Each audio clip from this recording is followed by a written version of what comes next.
এখন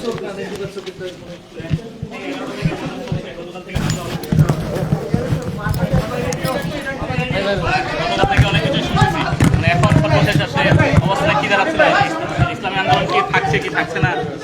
আমরা যদিও শুনেছি যে আপনি সেটা দায়িত্ব নিয়েছেন। সবাই একটু রেডি হোক।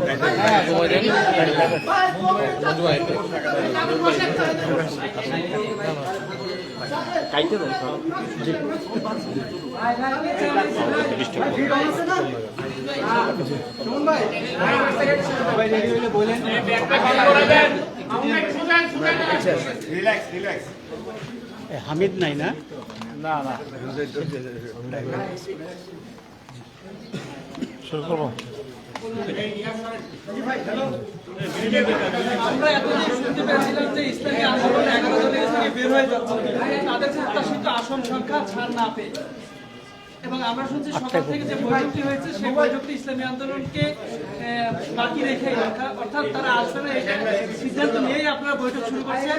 বৈঠকের মাঝখানে আবার ইসলামী আন্দোলন আপনাদের সঙ্গে যোগাযোগ করছে যে তারা আসবে রাত 8টায় একসঙ্গে আপনারা সংবাদ সম্মেলন করবেন। আসলে আপনাদের বৈঠকে ফাইনাল কি সিদ্ধান্ত হয়েছে? বিসমিল্লাহির রহমানির রহিম। আজকে আমাদের 11 দলীয় নির্বাচনী ঐক্যের যে প্রক্রিয়া চলছে, সেই 11 দলের বৈঠক ছিল। আমরা শীর্ষ বৈঠকের এই আয়োজনটা খুবই তাড়াহুড়ার মধ্যে এবং একটু ক্রিটিক্যাল সময় নির্ধারণ করতে হয়েছে। নেতৃবৃন্দ দেখা গিয়েছে অনেকেই সারা রাত এগুলো নিয়ে দৌড়ঝাঁপ করেছেন, আলোচনা করেছেন। তো রাতের গভীরে সিদ্ধান্তটা ফাইনাল করতে হয়েছে এবং সবাইকে সময় মতো অবহিত করা সম্ভব হয় নাই। তো সেই হিসাবে এই জায়গাটায় একটু গ্যাপ ছিল, সবাই সময় মতো উপস্থিত হতে পারেনি। এরপরেও আমরা ম্যাক্সিমাম প্রায় 10টা দলই এখানে উপস্থিত হয়ে এই বৈঠকটা আমরা সম্পন্ন করেছি। ইসলামী আন্দোলনের সাথেও নেতৃবৃন্দের সাথে আমাদের কথা হয়েছে, বৈঠকের আগ দিয়ে বৈঠকের মধ্যে থেকেও আমাদের কথা হয়েছে এবং আমরা আশা করছি যে আমরা একসাথেই রাত 8টায় আমাদের প্রেস কনফারেন্স হবে ডিপ্লোমা ইঞ্জিনিয়ার্স ইনস্টিটিউশনে। সেখানে ইনশাল্লাহ আমরা আমাদের চূড়ান্ত বক্তব্য যেগুলো সব ঐক্যবদ্ধভাবে আমরা উপস্থাপন করতে পারবো বলে আশা করছি। ইসলামী আন্দোলনের ব্যাপারে আমাদের প্রত্যাশা যে ইনশাল্লাহ আমরা যেভাবে একসাথে শুরু করেছিলাম আমরা একসাথেই সামনের দিকে অগ্রসর হতে পারবো। আমরা এখনো আশাবাদী ইনশাল্লাহ।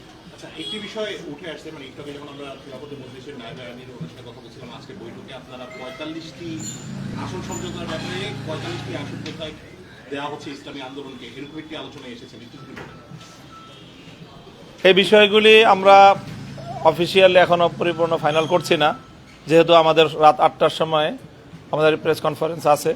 আসন সংক্রান্ত যাবতীয় ডিটেলস আমরা সেই কনফারেন্সেই করব ইনশাল্লাহ, এবং সেখানে ইসলামী আন্দোলনকে অ্যাকোমোডেট করেই আমরা আমাদের চূড়ান্ত তালিকা আমরা প্রকাশ করতে পারবো বলে আমরা আশা করছি ইনশাল্লাহ। তাই ভাই, ছোট্ট করে এই যে আসন প্রার্থীতা ঘোষণা নিয়ে যে ঝামেলাগুলো তৈরি হচ্ছে, যেটা ঝামেলাই বলবো আমরা, সেটা থেকে কি এরকম যদি ঝামেলা থেকেই থাকে বা ইসলামী আন্দোলন যদি এখানে থাকবে নির্বাচনের পরেও কি এটার আরো বেশি আশঙ্কা করছেন কিনা? না, আমরা প্রথম কথা হচ্ছে আমরা কোনো ঝামেলার ভিতরে নাই, এবং আমাদের ভিতরে যে আলাপ আলোচনা হচ্ছে কিছুটা মত ভিন্নতা হচ্ছে, এটা ঝামেলা বলা যায় না, ঠিক আছে। আর 2 নম্বর হচ্ছে আমরা রাত 8টায় কথা বলবো, এখন আর আপনাদের সামনে আমরা তেমন কথা বলতে চাচ্ছি না।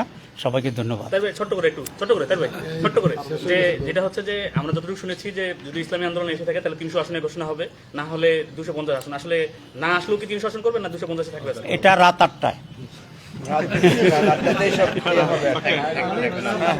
আর বলেন না। আর ধন্যবাদ সবাইকে, ঠিক আছে। বৈঠক তাহলে শেষ হয়ে গেল।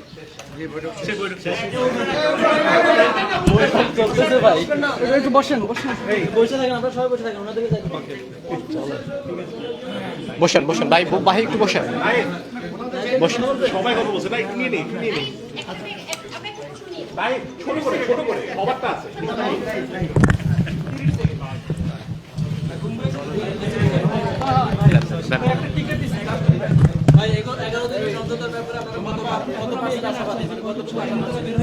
চাওয়াটা কি এবং সমঝোতার বিষয়ে দেখা যাচ্ছে যে বারবারই বলা হচ্ছে যে আজকে ঘোষণা কালকে ঘোষণা, এবং এই যে একটা জোট সেটার ব্যাপারে কি আলোচনা হলো এবং এই জোটটা মিলে কি নির্বাচনে সবাই সবাইকে সহযোগিতা করবে কিনা এরকম আলোচনা মানে এক বাক্সে ভোট দেওয়ার সিদ্ধান্তে এখন পর্যন্ত একমত রয়েছে কিনা মানে সংস্থা জোটের ব্যাপারে তো এর আগে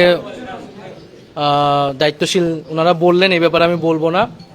আমাদের জায়গা থেকে আমরা আশাবাদী এবং আমরা সময় নিচ্ছি এই কারণেই যাতে এই জোট প্রক্রিয়াটা অটুট থাকে এবং আমরা এই জোট কিন্তু শুধুমাত্র আসন সমঝোতার জোট হলো, এটার একটা রাজনৈতিক গুরুত্ব আছে, এটা আপনারা সকলেই বুঝেন, দেশবাসী বুঝেন, এবং একটা আকাঙ্ক্ষার জায়গা আছে।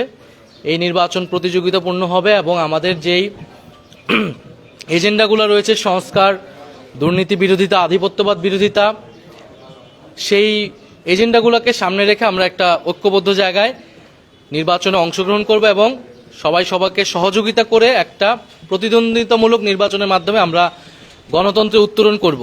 এটাই আমাদের সবার প্রত্যাশা। একটা যেহেতু খুবই অল্প সময়ের মধ্যে এই জোট প্রক্রিয়াটা একটা নতুন দিকে যাচ্ছে, সেহেতু হয়তো একটু মতভিন্নতা থাকতেছে, আমরা সেগুলো আলোচনার মাধ্যমে সমাধান করছি। আমরা শেষ পর্যন্ত চেষ্টা করব এই জোট যাতে অটুট থাকে, তবে যদি কারো ভিন্নতা থাকে কিন্তু আমাদের এই জোট প্রক্রিয়া এগিয়ে যাবে। যে প্রশ্নটা করা হয়েছিল যে সবাই সবাইকে যে সহযোগিতা করবে এই বিষয়ে কোনো আলোচনা হয়েছে কিনা নির্বাচনের মাঠে? না, সেটা তো সমঝোতা মানেই তো সবাই সবাইকে এখানে সহযোগিতা করবে, যার জোটের প্রার্থী হবে। এখন পুরো বাংলাদেশে 300 আসনেই আমাদের কিন্তু এখন আর কোনো দলের প্রার্থী না, মূলত জোটের প্রার্থী হবে। ফলে জোটের প্রার্থী যাকেই মনোনীত করা হবে বৃহত্তর স্বার্থে তাকে আমরা সবাই প্রত্যেকটা দল সহযোগিতা করব। ধন্যবাদ। 11 দলীয় নির্বাচন